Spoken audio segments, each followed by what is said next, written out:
사람들은 누구나 다 선택의 기로에 섭니다. 내가 지금 이 삶을 누릴까? 아니면 미래를 위해서 무언가를 할까? 또는 이 삶을 누리면서도 미래를 위해서 또 뭘 할 수 있을까? 이러한 것을 늘 우리는 고민을 하는 거죠. 사람들은 크게 두 부류가 있어요.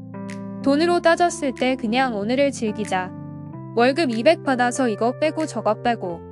한 달에 50만 원 모아서 10년이면 6천만 원이야. 죽어라 해야 6천이야. 이럴 거면 그냥 쓰자 이런 사람이 있고요.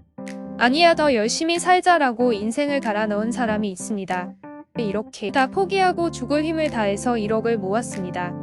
그런데 나중에 보면 이 두 부류가 모두 다 후회합니다.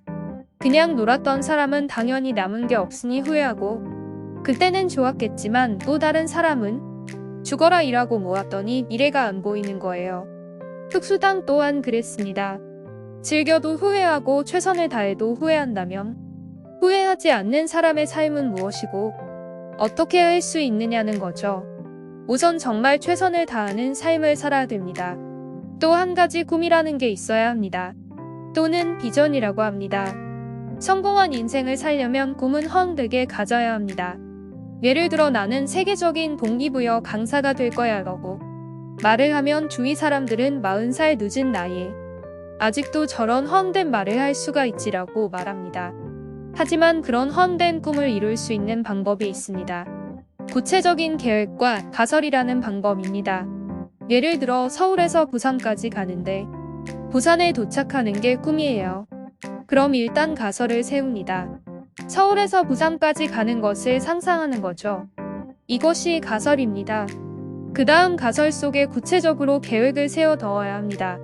터미널 요금은 얼마이며 휴게소는 들릴지 말지, 기름은 충분한지 등등 누구랑 갈지 혼자 갈지, 버스로 갈지 배 타고 갈지 모든 계획을 구체적으로 만듭니다. 그 다음 하나하나 차근차근 실행하는 것입니다. 성공한 사람들은 이러한 과정을 거쳐 성공에 다다랐습니다.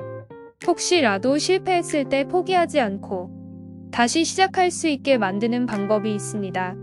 바로 간절함과 자존감입니다. 여러 번 실패를 했다고 좌절하지 마세요. 실패는 인생에서 점 하나를 찍는 성공 전의 과정일 뿐입니다. 그런 점이 모여 선을 그었을 때 완성된 그림이 바로 성공한 인생이 되는 것입니다. 스티브 잡스는 대학 연설에서 이런 말을 했습니다. 왜 다녀야 할지 모르는 생각이 들었던 학교를 관두고 나서 내가 관심 있는 분야의 강의를 들었습니다. 그때 당시에는 단순히 호기심과 직감만을 믿고 저지른 일이었습니다. 하지만 미래의 지금의 경험은 정말 좋은 재산이 되었습니다. 저는 글씨체에 관련된 강의를 들었고 당시 이러한 글씨체의 배움이 훗날 인생에 어떤 도움이 될지는 상상도 하지 못했습니다. 10년 정도 지난 후 저의 사업을 구상할 때 엄청난 시너지가 되었습니다. 물론 과거에는 미래를 예견하고 점들을 연결하는 것은 불가능한 것이지만 나중에 뒤돌아보면 그 점은 매우 분명합니다. 다시 말하자면 여러분은 미래의 점들을 당장 연결할 수는 없습니다. 단지 현재와 과거만을 연관지어 볼 수 있을 뿐이고 그러니 여러분은 현재와 미래가 어떻게든 연결된다는 걸 믿어야 합니다. 동기부여 긍정학원 자기계발 시크릿 운명 등등 그 무엇이든 믿음을 가져야 합니다. 왜냐하면 현재가 미래로 연결된다는 믿음이 여러분의 가슴에서 살아갈 수 있는 자신감을 줄 것이기 때문이다. 아무리 힘들고 괴로운 일이라도 말입니다. 그리고 이것이 인생의 모든 차이를 만들어냅니다. 저는 아주 운 좋게도 인생에서 정말 하고 싶은 일을 일찍 알게 되었습니다. 다른 친구와는 부모님 차고에서 애플을 만들게 되었고 저와 친구가 열심히 한 덕분에 애플은 10년 후 4,000명의 직원과 2억 달러의 기업이 되었습니다. 하지만 저는 회사에서 해고를 당했습니다. 기업이 성장하면서 함께 회사를 경영할 유능한 경영자를 데려와 운영했지만 미래의 비전이 서로 달랐고 결국 이 사회에서 그는 30세의 나이에 퇴출되었습니다. 그는 삶의 모든 의욕을 잃었습니다. 또한 몇 개월 동안 아무것도 실행하지 못했습니다. 온갖 부정적인 감정에 휩싸였고 멀리 도망치고 싶기도 했습니다. 하지만 시간이 지나자 그의 마음속에서는 무언가가 천천히 다시 일어서기 시작했습니다. 그는 여전히 자신이 했던 일을 좋아하고 있었습니다. 그래서 그는 다시 시작하기로 결심했습니다. 일반적인 사람들은 이해하지 못할 수도 있지만 그는 애플에서 해고당한 것이 인생의 또 다른 기회라 생각했다고 말했습니다. 성공한 사람이라는 타이틀과 중압감이 처음 일을 시작하는 듯한 가벼움으로 바뀌었고 모든 일에 최고의 창의력을 발휘하게 되었습니다. 이후 5년 동안 그는 넥스트와 픽사를 창업했습니다. 사랑하는 사람도 만나게 되었고 세기의 사건으로 평가되는 애플의 넥스트 인수와 저의 애플 복귀 후 넥스트 시절 개발했던 기술들은 현재 애플 르네상스의 중추적인 역할을 하고 있습니다. 애플에서 해고당하지 않았다면 이 많은 일들은 일어나지 않았을 것입니다. 여러분도 인생이 배신하더라도 결코 믿음을 잃지 마세요. 그가 포기하지 않을 수 있었던 이유는 자신이 자기의 일을 사랑했기 때문입니다. 여러분의 연인이 여러분에게 의미하는 것처럼 일도 마찬가지입니다.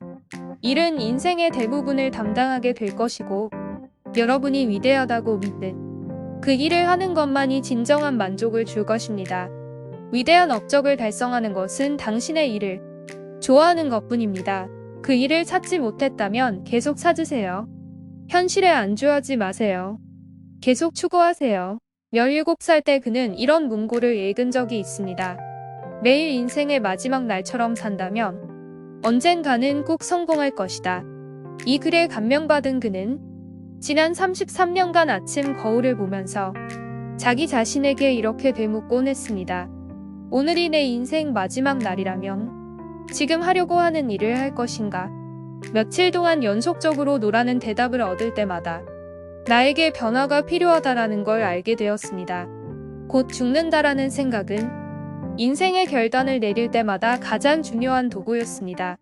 모든 생각이 나 감정은 죽음 앞에서는 모두 없어지고 정말 중요한 것만 남게 되었습니다. 죽음을 생각하는 것은 무엇을 잃을지도 모른다는 두려움에서 벗어나는 최고의 길입니다. 사람은 모두 다 죽을 몸입니다. 그러니 가슴이 시키는 대로 해야 합니다. 그는 췌장암 진단을 받았습니다. 의사들은 3개월, 6개월 정도 밖에 살 수 없다고 했습니다. 신병 정리를 하라고 했죠. 그런데 다행스럽게 수술로 치료할 수 있는 희귀한 췌장암이었습니다. 감사하게도 수술 후 완치가 되었습니다.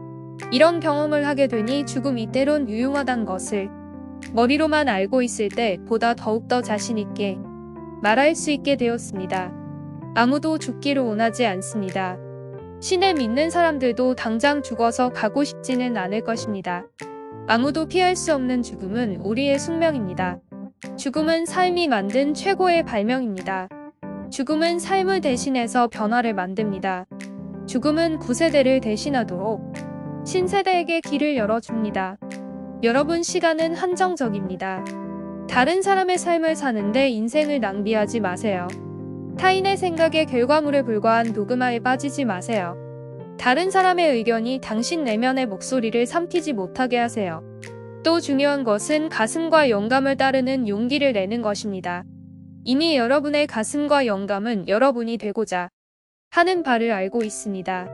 그 외의 것은 부수적인 것이죠. 이상적으로 만들어진 책은 깔끔한 도구와 훌륭한 개념이 넘쳐납니다. 제가 어렸을 때 지구백과라는 놀라운 책이 있었는데 저희 세대에게는 바이블과 같은 것이었습니다. 책 표지에는 항상 갈망하라, 우직하게 나아가라 이런 말이 있었습니다. 특수당 저에게도 항상 그러하기를 바랍니다. 그리고 지금 이 영상을 보고 있으신 여러분에게 같은 바람을 가집니다. 항상 갈망하라, 오직하게 나아가라. 부족한 영상 끝까지 시청해주셔서 고맙습니다. 구독과 좋아요, 알림 설정도 부탁드려요. 감사합니다.